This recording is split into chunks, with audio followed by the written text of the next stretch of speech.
আসসালামু আলাইকুম। তো আজকে আমি আপনাদেরকে দেখাবো ছোলা বুট বোনা। তো আমি কিভাবে করি, আমি প্রথম যখন আসছি রমজান মাসে তখন আমি পারতাম না, তখন আম্মুকে ফোনে রেখে রান্না করতাম। তো আমি আম্মুর স্টাইলে রান্না করবো আজকে, দেখি কেমন হয়, আপনাদের কেমন লাগে জানাবেন।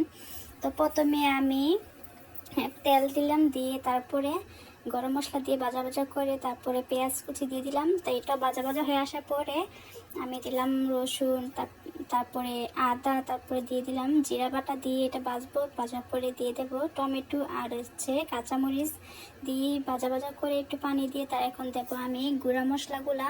তো এখানে আছে হলুদ, মরিচ আর ধনিয়ার গুঁড়া দিয়ে সুন্দর করে এটা ভাজা ভাজা করব। আর ছোলা বোনাতেই বেশিরভাগই মশলাটা ভালো করে কষাতে হয়, কেননা এই মশলাটা যত বেশি ভালোভাবে কষানো হয় ততই টেস্ট বাড়ে আমার কাছে মনে হয়।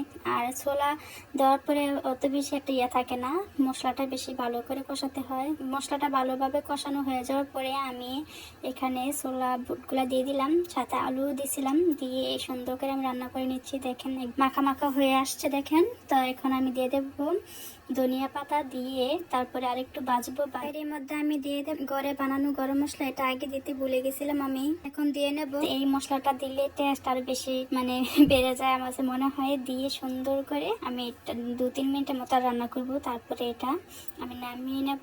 তো এটা আজকে সন্ধ্যায় আমরা ছোলা বুট খাবো। আর আমি গরম মশলাগুলো তুলে নিচ্ছি, কেননা এগুলো থাকলে ভালো লাগে না, খাওয়ার সময় মাঝে মাঝে মুখে বাজে, তো আমি তুলে নিচ্ছি।